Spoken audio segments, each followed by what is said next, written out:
Welcome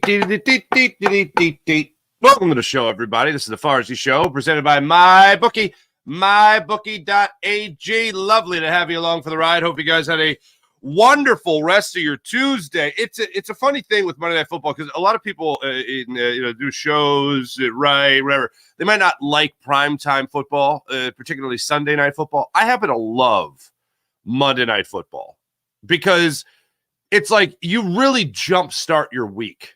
It's not like everyone's reacted, went to bed Sunday, and like, all right, well, that was what the Eagles did that day. Monday night, it's like you're right in the thick of it. You feel like you're doing another post-game show. You feel like you're doing another pre-game show the Monday morning of the game. Like, I love it. I just wish that the outcome was better, obviously. We got a lot to get to today. I have Bill Colarulo on the show. He'll be joining us. Bill, big fan of Bill. He's going to be breaking down the Eagles with us. Join us later. Legal Hands to the Face podcast, Philly Sports Power Hour, Jacob Media pregame, halftime, postgame, all that fun stuff. So Bill's going to join the show today, help talk about the Eagles. I throw this at Bill because I have a little conspiracy. It's not even a conspiracy theory. It's a maybe, right? And I am not as hell-bent on this as other people are as hell-bent on this because I don't believe it's going to have that much of a change. But there's a lot of people out there that want Brian Johnson to stop calling plays. Now, if he stops calling plays, who's going to be the guy calling plays? Well, the only obvious answer there is Nick Sirianni. He should call plays. However, Nick Sirianni decided to not call plays 2 seasons ago and give that responsibility to Shane Steichen. Shane Steichen, turns out, pretty damn good play caller, pretty damn good offensive coordinator.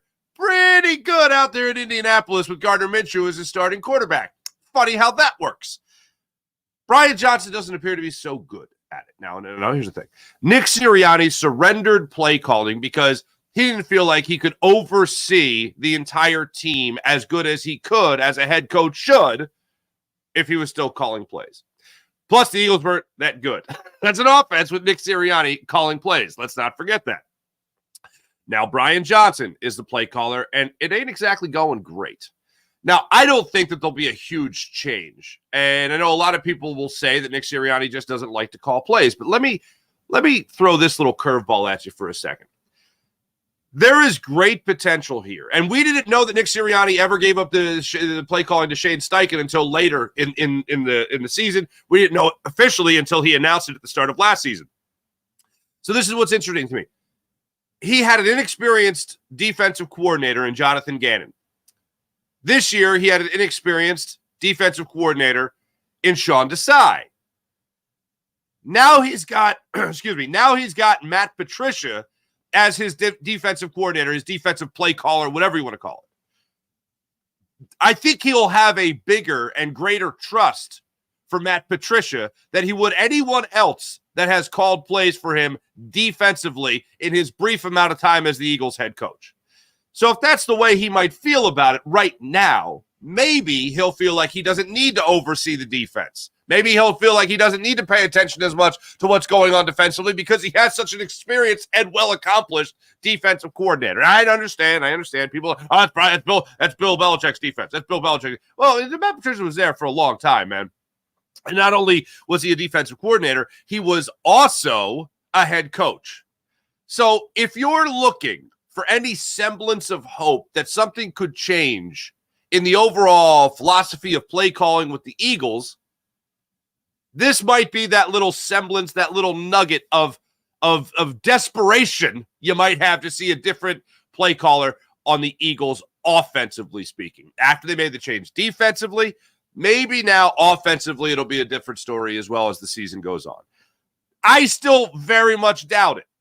And I know there's a lot of people that are looking for that little nugget and semblance of hope that there'll be some change offensively in their play calling philosophy. Even if there is a different person physically calling in the play, and that person is Nick Sirianni, the philosophy ain't changing anytime soon. Brian Johnson gets his philosophy from Nick Sirianni. It's as simple as that.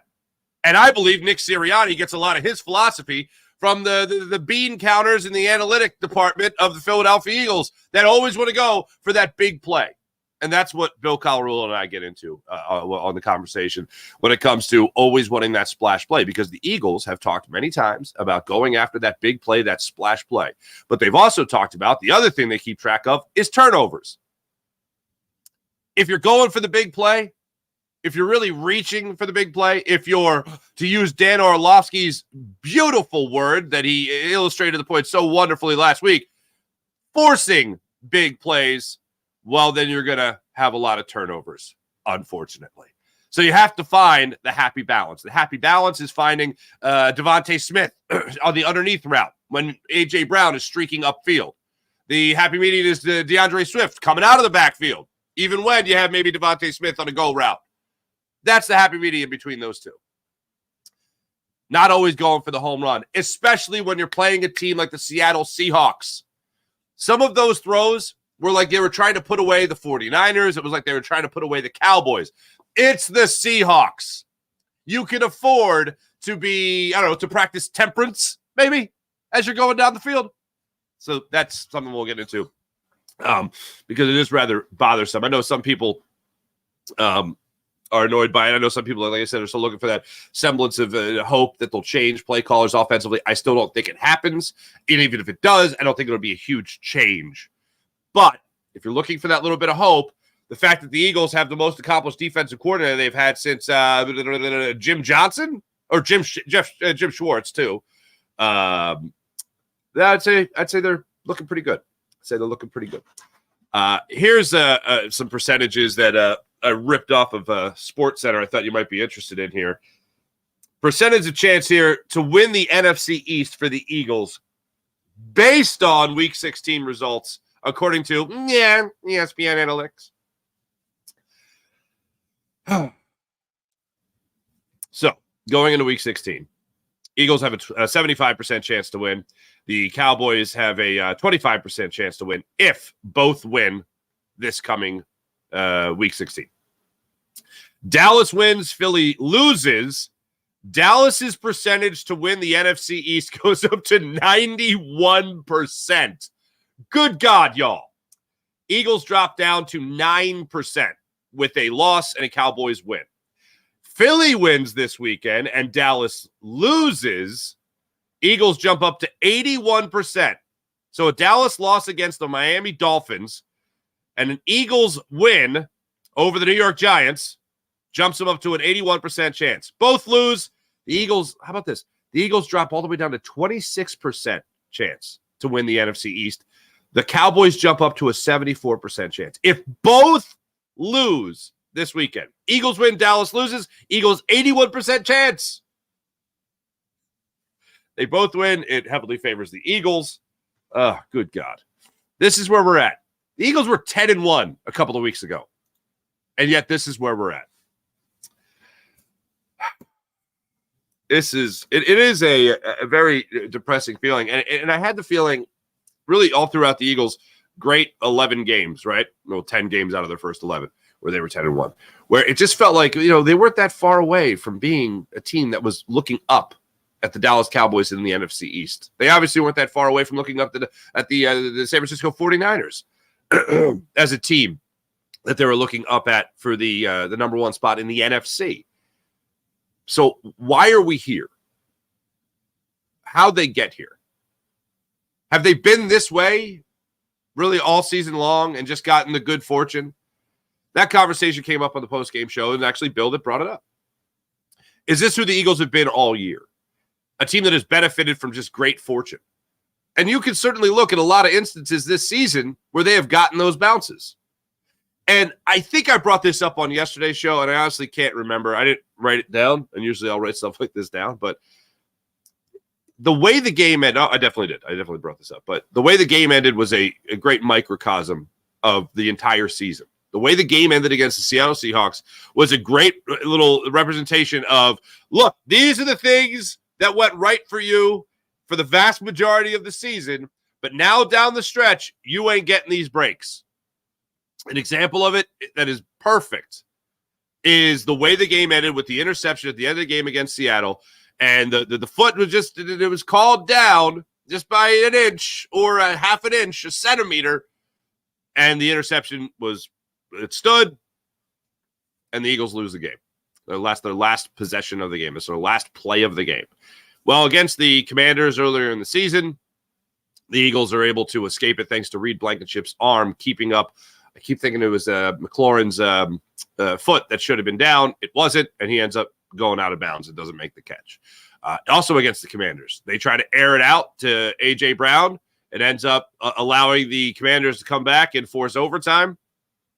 And that's where the Eagles, unfortunately, weren't able to get this break this time around. We look at the catch that was made by Smith and Jigba at the end of this game against Seattle. Looked very similar to with how outstretched his arms were. He's able to make the catch where that Monday Night Football game against the Chiefs, Valdez-Scantling wasn't able to come up with it. Little things throughout the season that have gone the Eagles' way. A hold on the Eagles for their first touchdown of the game against the Chiefs wasn't called. Little pieces of luck throughout the season that helped go the way of the Eagles. There's been a lot of it. Now, my argument, and this is why, and this is a little bit more hope for people, not to be Paulie pom-poms, but to have a little bit more hope for people, is that I had said throughout that entire process where the Eagles were 10-1, it ain't luck to be 10-1 in the NFL.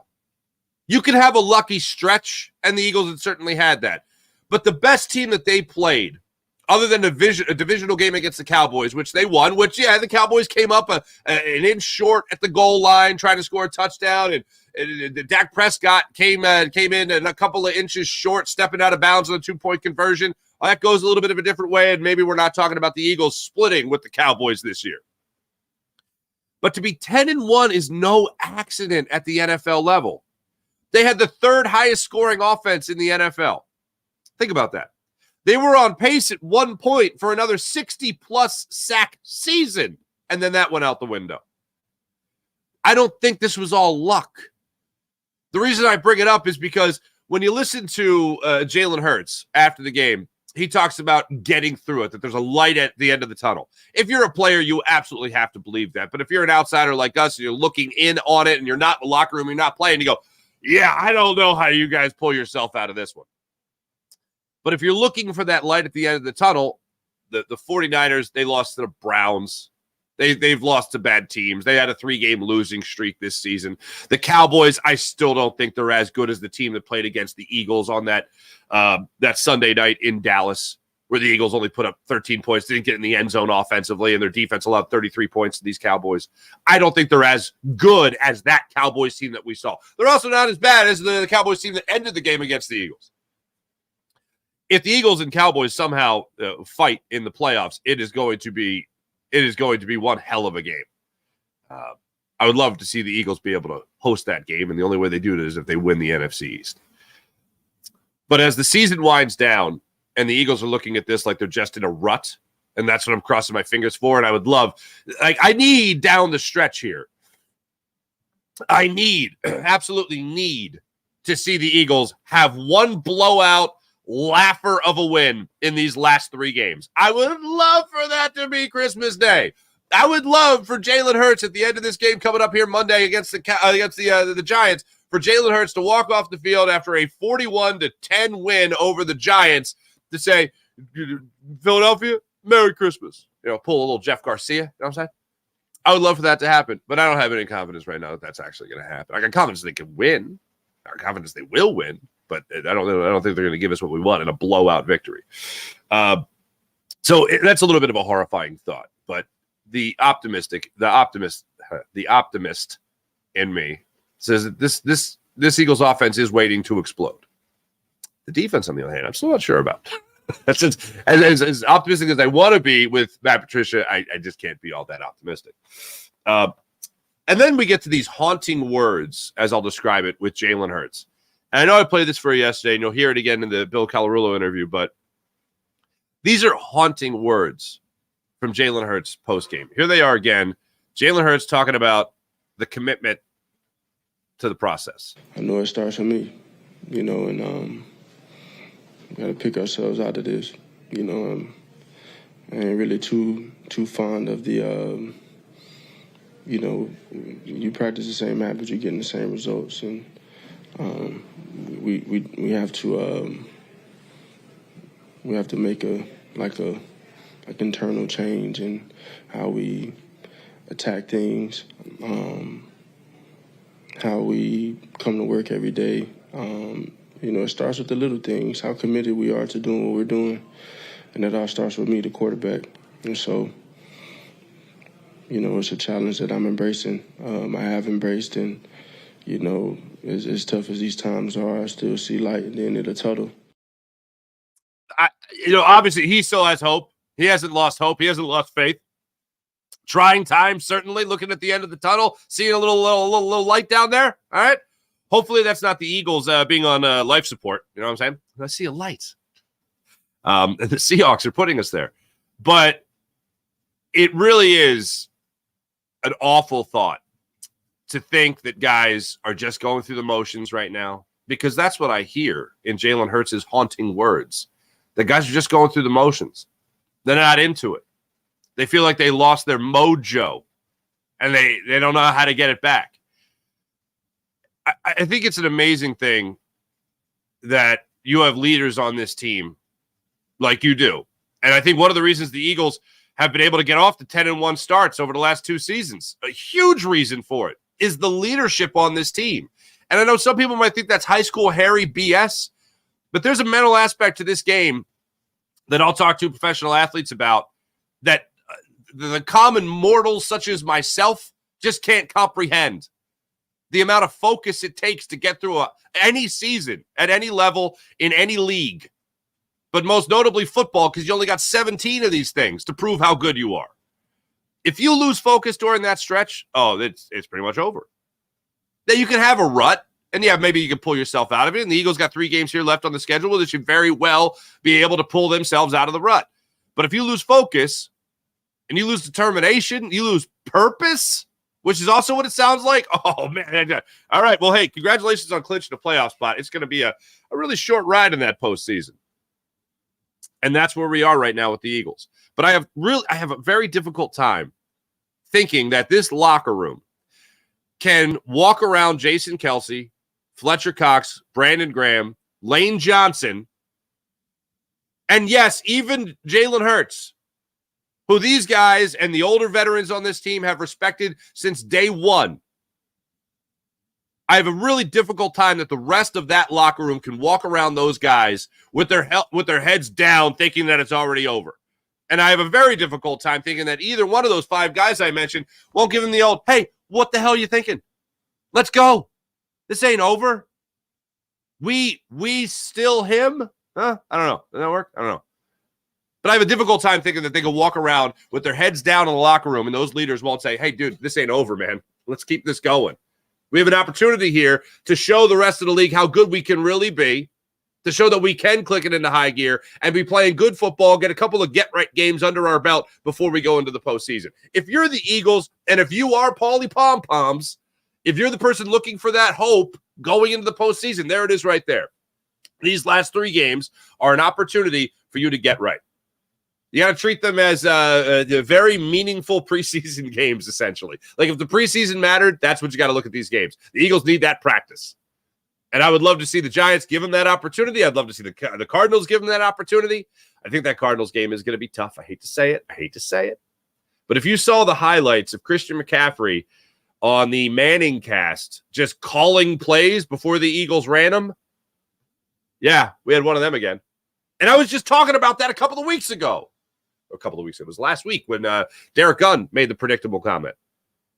Tiki Barber on Sunday Night Football, being back in New York, back in the studio, calling the plays as the Eagles were running them under Andy Reid.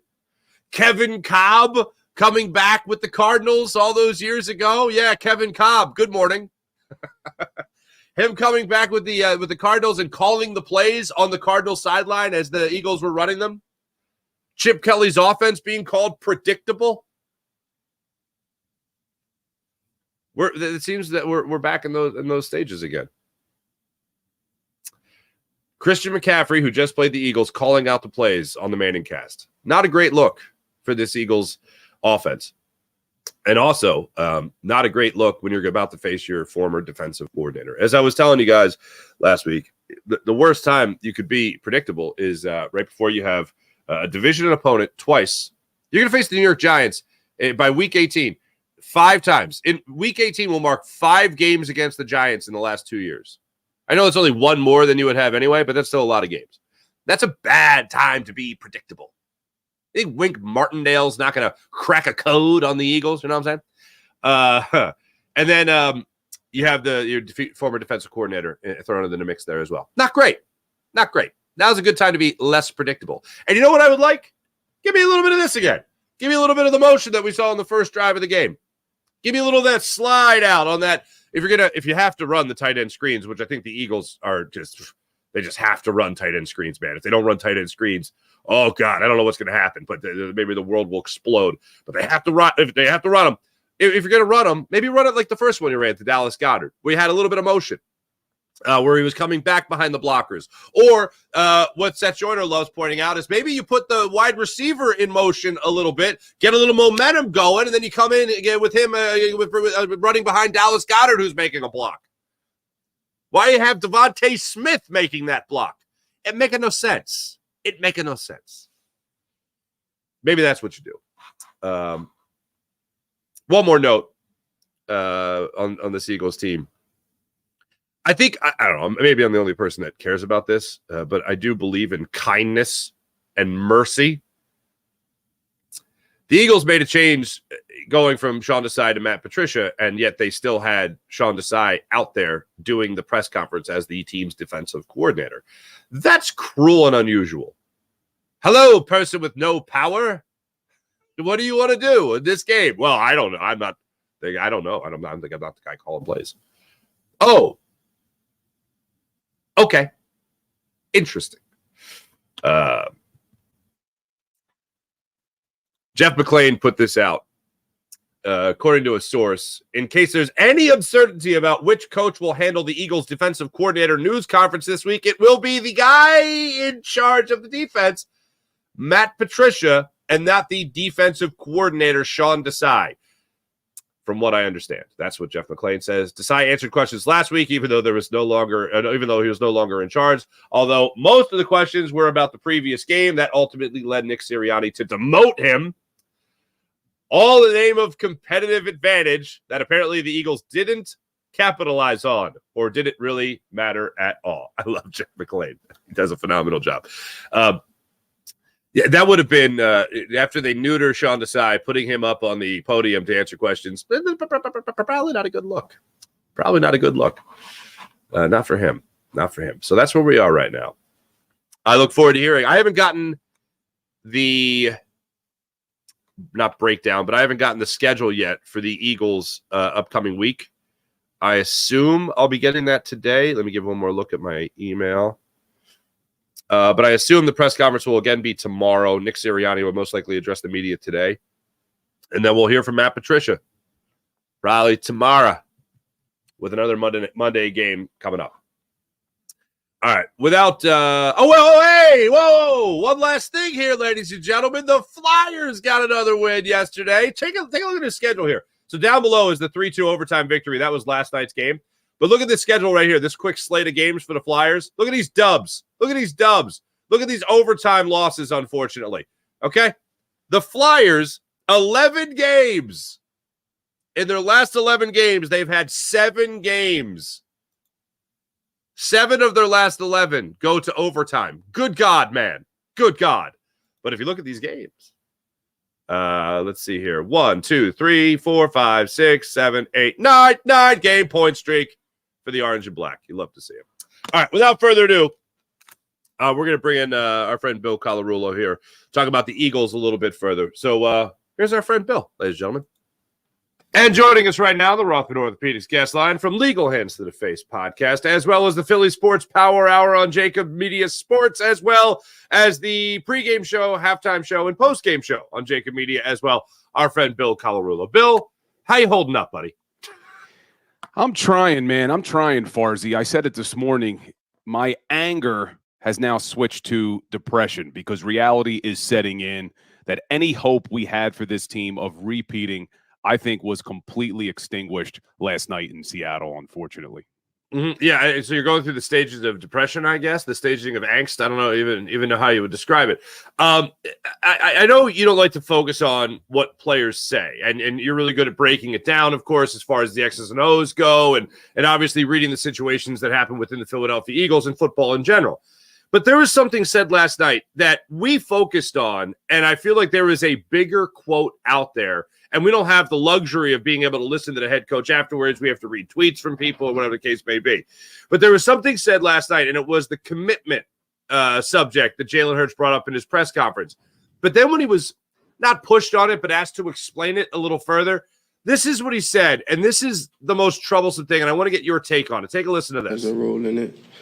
I know it starts with me, and we got to pick ourselves out of this, I ain't really too fond of the, you practice the same habits, you're getting the same results, and we have to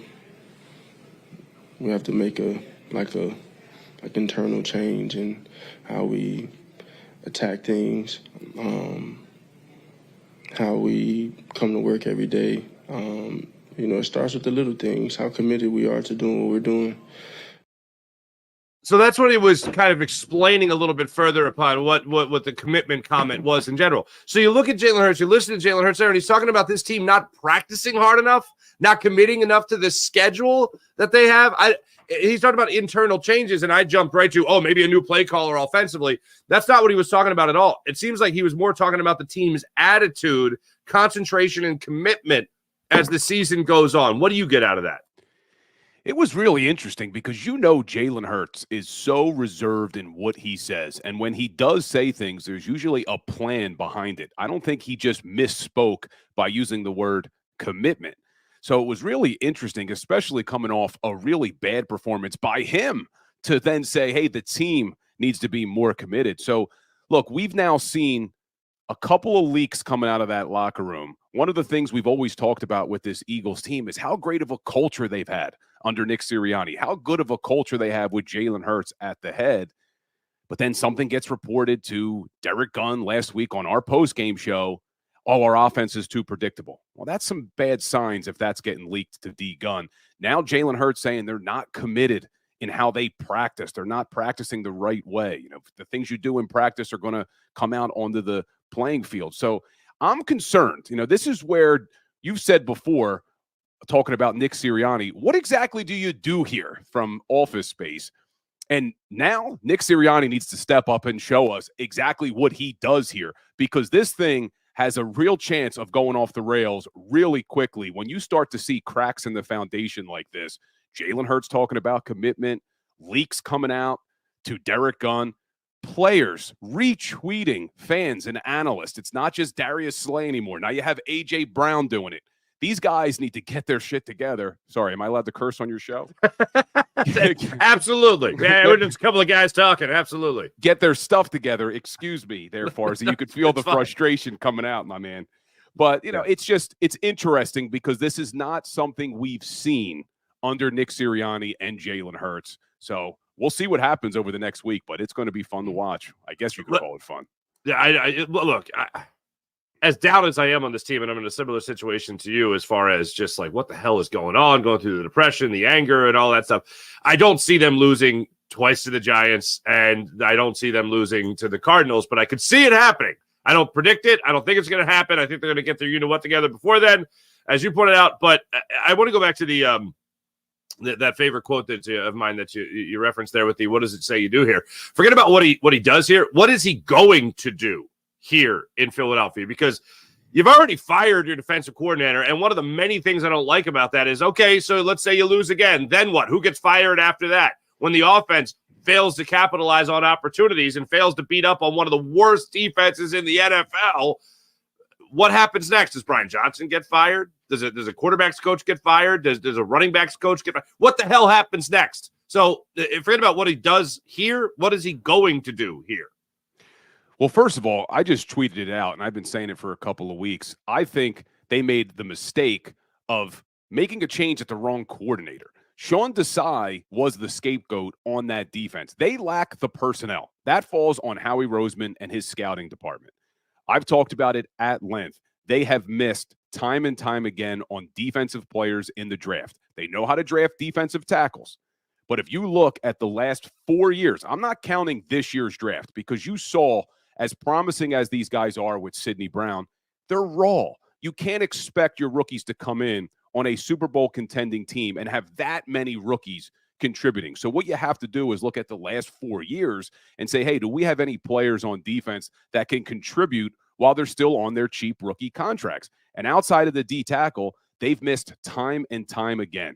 They tried drafting linebackers. They're getting nothing out of them. They've tried drafting defensive ends. They're getting nothing out of them. So that, I think, is coming back to haunt this team. And instead, you can't change the personnel. You're not making a change with Howie Roseman. So I think Sean Desai was the scapegoat here. So you look now at the offense where they probably should have made a change at coordinator because there's not a lack of talent. There's not a problem with the personnel. I know Jalen Hurts isn't playing well, but there is so much talent on that side of the football. The only thing you can look at is, well, what has changed from last year? I don't think it's Isaac Sayamala and Miles Sanders that's affecting that offense, but what's the big difference? The offensive coordinator. Yes, Nick Sirianni is the offensive coach, but the one major difference is Brian Johnson. So I don't know what Nick Sirianni is going to do. I don't think he's going to make a change with the offensive coordinator, but there's a fine line to walk here because you don't want to come in and necessarily be too loose and try to lighten up the mood because clearly things are close to falling off the rails. But then how tough do you want to get with these guys? Because if the locker room is already fractured, you don't want to push it where it becomes completely fractured. So I don't know what Nick Sirianni does, but this is why he's paid to be the head coach. This is what we've been told time and time again that he is good at, is relating to his players, knowing what they need, and being able to build that strong bond and that strong relationship between all of these guys. We're going to learn a lot about Nick Sirianni the next couple of weeks, that's for sure. I had this thought about Jonathan Gannon, Matt Patricia, Sean Desai. Jonathan Gannon, not an overwhelming amount of experience coming in here as a defensive coordinator. Sean Desai, not an overwhelming wealth of experience as a defensive coordinator coming in here to Philadelphia. Matt Patricia does. Does Matt Patricia's experience and overall success with the Patriots at all, and being a former head coach already in the NFL, does that lend itself to maybe the idea of doing the same thing they essentially did on defense, doing that on offense, where, yeah, sure, Brian Johnson's still the offense coordinator, but he's no longer the play caller. And because you have a more experienced defensive coordinator, maybe you trust him a little bit more where you don't need to meddle or oversee in what's going on with the defense. Do you think that this will possibly, if there's any change to be made, give Nick Sirianni a little bit more freedom in order to take over play calling responsibilities? It's definitely an easier change. You don't often hear of a defensive coordinator being told you're no longer going to call the defensive plays. That doesn't make sense when the head coach isn't a defensive coach. So this would be a lot easier for Nick Sirianni to say, hey, I'm taking play calling back. I just don't think that's what he wants to do. And as crazy as it is, because we all watch these games every week, we all see what's going on, I'm not sure if Nick Sirianni feels that there's a problem with the play calling. You know, I think Nick Sirianni and Brian Johnson all share that same philosophy, which is trying to take the big plays down the field. And I was talking about players responding to analysts and fans on Twitter. A.J. Brown responded about that last play that Jalen Hurts threw the interception, where all of us are saying, why don't you just take a shorter pass to try to get into field goal range? A.J. Brown confirmed that was the play call. He was the read. That's where the ball was supposed to go. So that now is Brian Johnson calling another play where they're trying to take advantage of, I don't know what, but getting those big plays. And that is Nick Sirianni's philosophy. It's the reason why they run such a passive defense, because they don't want to give up big plays. But on offense, they keep trying to get those big chunks. So even if, you know, we all see a problem with the play calling, I'm not sure Nick Sirianni does. It's just their philosophy. And I completely disagree with it, because we saw how good is this Eagles offense when they are methodical, marching down the field. First drive of the game, 15 plays, 10 runs, 5 passes. Everything was short, methodical. They're so good at doing that, but that's not how they want to win games. And it's coming back to haunt them. It's insane to me that I can understand that philosophy in the second half against the 49ers, in the second half against the Cowboys. I don't get that philosophy in the first half and second half against the Seattle Seahawks in a game that you were leading. Like, that's not the mentality you have against a game that you're in a game that you're winning. That's what rubs me the wrong way about this. And even if you're Jalen Hurts and the number one read is A.J. Brown, but you know you have Devontae Smith open underneath, you hit that receiver, man. It's like, I don't understand. This isn't rocket science. This is, I don't know if it's the analytics getting involved and saying, no, you want the big plays, you want the splash plays, but at the risk of what? Turning the ball over, which apparently is the big no-no of the Philadelphia Eagles and, also every football team ever, but it's the thing Nick Sirianni always talks about, splash plays and turnovers. Well, if I'm going for the splash play, I might be more likely to turn the football over, i.e. the Quez Watkins target and i.e. the A.J. Brown target at the end of the game. Yeah, and this isn't the first time we saw it. Look at week 4 against the Washington Commanders. There was no reason for Jalen Hurts to take that deep shot to A.J. Brown for that touchdown. And look what happened. Yeah, they score a touchdown, but you left so much time on the clock. It was bad situational football. When Sirianni got asked about it after the game, he said he's never going to fault his players for taking deep shots. That's what they want to do. But I agree with you. If you're looking to protect the football, that's not a way to do it. And this Eagles team now sits at a -6 turnover differential on the season. Jalen Hurts leads the NFL with 17 turnovers. Something has to change, but I wouldn't get our hopes up that the play caller is going to change on Sunday. Gotcha. Let's just not a silver lining by any means here, but I got to say, there were two guys. One is an obvious. The other is not an obvious because when you miss tackles, it's not good. Keely Ringo really jumped out to me in this game, showed no fear whatsoever. And then Sidney Brown at least showed me that he's going to be in the right position to make a play. He's not ready to make the play yet. But seeing a guy grow like Sidney Brown, I think is going to be a good thing for this Eagles team. Keely Ringo, Sidney Brown, the future for this season, 4 games remaining, or excuse me, 3 games remaining, and the postseason. What are you expecting from those two from this point on? Well, I hope that they're going to give these guys a lot more reps. It's something that we wanted to see from the beginning, because just taking Sidney Brown, the guy is going to be a good player in this league. He just needs to temper it down a little bit. But I think it's a lot easier to get a guy to kind of temper down than to try to get a guy up. So it's nice that Sidney Brown has to go the other way. You don't often see that, but he's raw. So get him some reps. We wanted to see them get him some reps earlier on. But the question now, though, is what do they do on the outside? Because you're paying James Bradberry a ton of money, but the guy is clearly not the same guy. Got absolutely targeted on that last drive last night by Drew Lock, Farsi. Drew Lock goes 4 for 4 against him on that last drive, and obviously that big touchdown. Does this team have the guts to say, hey, we know we're paying James Bradberry a ton of money, but we're going to put him on the bench, and we're going to roll with either Eli Ricks or Keely Ringo? But you're right, Keely Ringo battled last night, man, for a 4th-round rookie. And everything we've heard about Keely Ringo, everything that was said about him coming into the draft was he would eventually grow into a good corner. But just like Sidney Brown, he was young, he was raw. It was going to take some time for him to develop. But, hey, this week against the New York Giants, I'm hesitant to say this because they just got beat by Drew Lock, but this week you're going up against the worst pass offense in the entire NFL with your cousin, Tommy DeVito, and the New York Giants. Now would be a nice time, and it looks like Darius Slay probably won't be available again. If I'm Matt Patricia or Howie Roseman, since it looks like he's the one making the decisions here, I'm rolling with Eli Ricks and Keely Ringo as my 2 outside corners on Sunday, or excuse me, Monday, Christmas Day, Farsi, Christmas Day. That's what I would like to see, because these guys, if the Eagles are going to do anything, and I don't have any confidence that they're going to do anything in the playoffs, but if they're going to do anything, it looks like it's not going to be with James Bradberry the way he's playing. So let's get these guys some reps. You got 3 games to get Sidney Brown, Eli Ricks, and Keely Ringo some reps, some experience, and these are 3 good games to do it with not so good offenses the next 3. We shall keep our fingers crossed. Bill Colarulo, Legal Hands to the Face podcast, as well as Philly Sports Power Hour, as well as Jacob Media pregame show, halftime show, postgame show here on the Jacob Sports Channel. Bill, always great catching up with you, man. Thanks so much. I appreciate it, brother. Merry Christmas. Real quick, actually, well, you got a guest. Legal hands to the face. Who's the guest coming up? Well, this is going to be tomorrow, right? Uh-huh. You're airing this tomorrow. Yeah, but people can go back and watch. Yeah, It's so you the can go beauty back. of the digital world. So in a few minutes, we got Ray Didinger joining the Legal Hands to the Face podcast. So can't wait to talk to him. So be sure to check that out. Jacob Sports. You can check it out on my YouTube, Bill Colarulo. And make sure you're following me on Instagram, Legal Hands to the Face. We post daily Eagles content.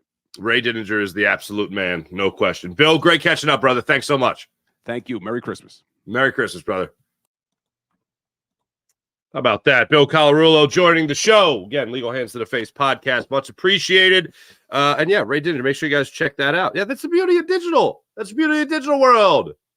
It's always out there, man. It's always out there. It's not like, some linear platforms I've worked on in years past, It's just boom. It's right there. Thank you, podcast. Thank you, digital world. So thanks again to Bill Colarulo. Before we get to our daily chat check, let me tell you about the wonderful people at the GameTime app, ladies and gentlemen. GameTime app is where it's at. Last-minute gifts. You got last-minute tickets. That special someone in your life, maybe just a friend, whatever, might want to go to that concert, might want to go to that comedy show, might want to go to that game, whatever the case may be. If it's a big event, like we've all wanted to go to in years past, the GameTime app has got your tickets handled. It is fantastic because you shouldn't worry about buying tickets with the GameTime app because the GameTime app's got them. Fast and easy way to buy tickets for all sports, music, comedy, and theater with killer last-minute deals and all-in prices as well. You know what that means, all-in prices? That means at the end of it, you're not like, all right, these tickets are $50. What? $65? Oh, these tickets are $90? What? $110? No. All-in pricing. So you know the deal ahead of time. Plus, you can view your seats. That's always fun. View your seats ahead of time so you know what you're getting. Best price guaranteed. GameTime takes the guesswork out of buying tickets. So make sure you take advantage of all their last-minute deals, their flash deals. Easy way to buy tickets. View the seats. Lowest price guaranteed. Even cancellation protection and job loss. It's fantastic. GameTime is the only ticketing app that gives you complete peace of mind with your purchase. Make sure you take advantage of this as well. The GameTime guarantee. The GameTime guarantee means that you'll always get the best price. If you find tickets in the same section and row for less, GameTime will credit you 110% of the difference. What better guarantee than that, than the GameTime guarantee? GameTime has deals on tickets right up to the start of the event and even an hour after it starts. It's the place to find the last-minute tickets you need.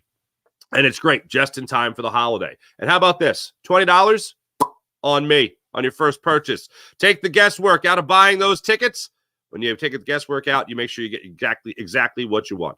Download the GameTime app, create an account, use promo code FARZY, that's promo code FARZY, F-A-R-Z-Y, for $20 off your purchase. Terms apply. Again, create an account, and redeem the code with promo code FARZY, F-A-R-Z-Y, for $20 off your first purchase. Download the GameTime app today. Last-minute tickets, lowest price, guaranteed.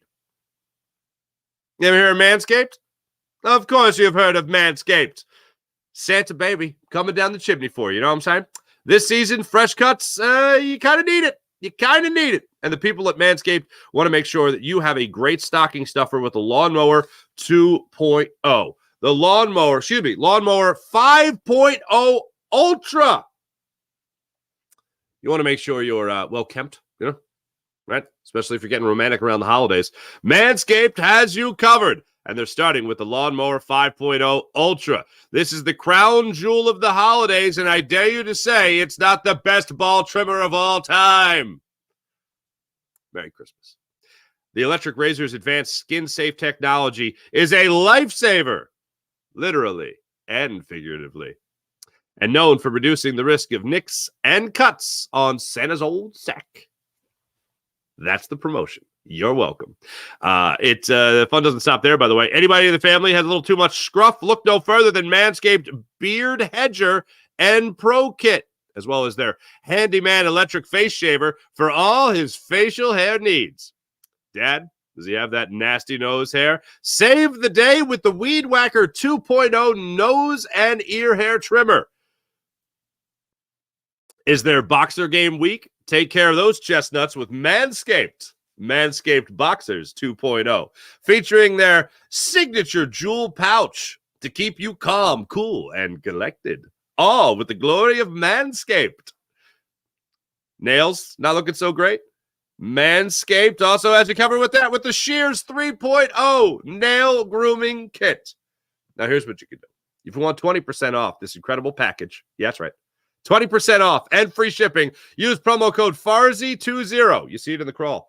FARZY20 at manscaped.com. That's 20% off and free shipping at manscaped.com. Use promo code FARZY. Say ho, ho, ho to the well-groomed mistletoe with Manscaped. Manscaped.com. Let's get into hold up. How about PHL Sports Nation, Philadelphia Sports Nation, enhancing your Philadelphia sports fan experience across all social media and blogs. That's phlsportsnation.com. Let's get into the chat check and see how you wonderful people are doing on this fine morning. Beep-up-bop-a-doop-boop. King Pooty. What's up, King Pooty? Going from Manscaped to King Pooty. This season on the verge of being the most disappointing in recent memory. Go Birds. Is it philosophy or just lack of situational awareness? I mean, I think the philosophy bleeds into that. Okay, well, actually, no, I will say it's philosophy. And here's why I'll say that. Here's why I'll say it. They're aware of the situation they're in. In those situations is to air that son of a bitch out. That's what it is. They're aware of where they are and what's going on, but their decision in that is bad. And the perfect example of that is airing the football out against the Seahawks when you're winning. Makes a 1st and 10 in the 4th quarter. Keep running the football, baby. Just keep running the football. Nikki Luigi. What's up, Nikki? Can we start a group therapy channel for Eagles fans? What This is a buddy of mine, Catholicism. Okay. All right. Amen. New guy. Anyway. This is interesting here. Many years ago, I was as part of a radio bit, they had me audition for American Idol. And I actually got through. So the way it worked was there's a cattle call of 20,000 people, and then you make it through that. And then there's 600 people, and then there's 400 people. And Paula, Randy, and Simon at the time got to they would do the 400 people. They made it look like they did the 20,000. They did 400 people. If that. Anyway, because I made it that far and they knew I was in radio, I was wearing a spacesuit singing Fly Me to the Moon by Frank Sinatra, which is ironically one of my daughter's favorite songs now. They followed me around with a camera crew, right, for a couple days. I was producing Howard Eskin at this point and working on the morning show. And I remember one of the producers, as I'm taking calls and, producing Howard Eskin's show, people are bitching about the Eagles and all that stuff and complaining about the Eagles, and rightfully so. And they're like, is this Philadelphia's therapy line? And it hit me. I was like, that's exactly what we're doing. I absolutely think with some real therapists, we could have a Eagles self-help group, essentially, or Eagles help group where Eagles AA, I don't know, something like that. And we just all meet, we sit in a circle, we tell the story where the Eagles disappointed us the most. And we just go, for instance, hi, my name's Nikki. Hi, Nikki. Chip Kelly's 3rd and final year at Philadelphia was really heartbreaking. That kind of thing. I think we could totally do that. We could totally do that and get away with it. But yeah, that's something that could be successful. BRR. Must win versus the Giants like last year. Absolutely. Eric Wisniewski, what's going on? To help Hurts out, who would you bring in to go over game film, plays, and picking Hurts' brain? I call Peyton Manning to see if he can help Hurts out. My biggest fear, Hurts' brain is fried. Ugh. The thing that's really wild to me is that I really give Jalen Hurts a lot of credit for what he has between the ears. And for me, even if the coaching point is to go for it all, the guy knows football. Like, to not hit Devontae Smith on an underneath route, for him to not maybe, I don't know, check to a run. I have to go back and look at the 1st and 10 in the fourth quarter there with 8:15 left in the game and just see what the defensive alignment was. See what their alignment was, what their formation was, because I don't think he had an empty backfield. I just don't understand. 1st and 10, you're up 17-14, and you're throwing the ball down the middle of the field. Now, I know the headline for a lot of people is, why are you going to Quez Watkins? No. Philosophically, in the great big book of football philosophy, that's stupid. That is a stupid play. That makes no sense. If you have completely busted coverage, maybe, that's where I can condone it. Like, for instance, Bill brought up the touchdown to A.J. Brown at the end of the Commanders. Well, not the end of the Commanders game, but towards the end of the Commanders game where you have the lead, you're driving down the field, you still want to burn clock, baby. You don't need that touchdown. I didn't mind at the time because it was still a close game. I essentially looked at it as a dagger. I could have done without A.J. Brown. There's a little taunting penalty at the end of that, which only moved the football up further for him. But if you have a great play, you can make that play. That wasn't a great play. And it was also a bad throw. Over this path interference. Stop it with blaming the officials. This ain't time for that. This ain't time for, well, if the official do that, really, we're an official call away from beating the Seattle Seahawks in that game? I don't think so. So I don't look at it like that, but I do look at it as an overall bad philosophy. And I think Jalen Hurts is better than that play. Tucker, what's up, man? Or Trucker, sorry. We need the seeding that puts us in the NFC Championship game with the 49ers. Yeah, I'll agree with that. First, Commanders game was very telling. I agree. SC Birds fan, 803, what's going on? They keep making the same stupid, fixable mistakes and keep giving the same tired excuses. Yeah, I agree. Eric, I don't know what Eric said. Oh, Eric, okay. Someone needs to hold up a mirror in front of Jalen and Nick and show them who the problem is. Okay, I'll go with you on that. Trajan. Hey, Trajan. Hurts has always been this way. Not a top 10 to 12 quarterback in this league. Doesn't read the field. Wow. Mid to below par thrower of the ball. That's not good for a quarterback. I still think he's great. Wait, what? Morning Farzi fam. Mark Mullet present, please. Like Mullet Alvarado? Our boy Mullet? I don't know if he's there. Oh, this is interesting. Eric, I believe Hurts was saying this to Nick. Howie. Nick taunts fans. Howie smelling his success. Love to see it. Love to see it if possible. Good morning, Twiz. What's going on? April! What's up, April? Offense is predictable. I've certainly seen that. We've all seen that before. Eagles fan, what's good, Farzi? What's good, Bill? You're hella early, Mike. It's an early program. Henry, what's up? Trade AJ for Surtain. Or Patrick Surtain, excuse me. And sign Smitty. We only need one receiver. Oh, no, please. I don't want to go there yet. I want as many weapons as possible. Keely needs to start from here on out. 0 points given up with Keely when he was on the field. 0. Yeah, I'm all for it. Get the startup costs out of the way. Iceberg, what's going on? Iceberg Slim. I don't know why, but I think that's a great name. I told Rob Ellis at the beginning of the season, Jalen Hurts is a running quarterback. He was never a pocket quarterback. Like, here's the thing. We saw what we saw last year. That wasn't an anomaly. I don't think that was some, mirage. I think he is that good a quarterback. This year has been a regression. Absolutely. It's been a regression. I think a lot of it is coaching. I think a lot of it is play design. I think a lot of it is philosophy. But if you're the quarterback, here's the thing. People will talk about who has final say on play calling. You know who has final say? It's the quarterback. So I don't want the excuse of philosophy. If that's what's being coached up, then that's not right. But Jalen Hurts does need to scan that field. And I've seen Jalen Hurts go through his progressions. He did not do that against Seattle. I don't know what excuse you can give him because I don't think there is one. Even people, oh, well, he was sick. Well, then he shouldn't play. Because the crazy thing is, he didn't set a high bar in this game, folks. Marcus Mariota could have put up 20 points in this game. That's not a hot take.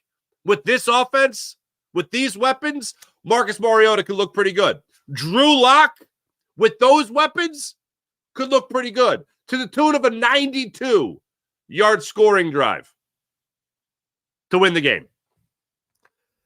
So, yeah, Jalen Hurts, not very impressive, to say the least. Bill is the man. Ringo, I concur. Bill is the man. Gregory. What's up, Gregory? AJ can go. Let's keep Smitty. T-Bro, trot or not, Santa. Yeah. Trot or not, Santa Sack will thank you. Time to bench Bradbury Wallace. Yeah, maybe. Jalen Hurts is told where to throw the ball. This is why guys are open. Here's what I'll say about throwing the ball. Again, a philosophy. He's got final say over where that ball goes, man. You scan the field, you hit the open receiver, all is right with the world. Like, here's the thing. If he's going to be an upper echelon quarterback for his career, not just a season, and we're talking about a guy who was the favorite to win the MVP 3 weeks ago,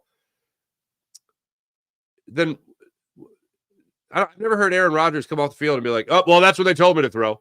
No, you make the play. Scott, I texted a friend yesterday. I had WIP on in the background yesterday because it was my therapy. There you go, Scott. Carlos, what's going on? What the hell? This is the guy Saban sat for Tua. That's why that's who Jalen truly is. Steichen made him the same way. Lip made Wentz. Oh, John DeFilippo, yeah. Adam, what's going on? They get these big paydays and then they're subpar years. Maybe.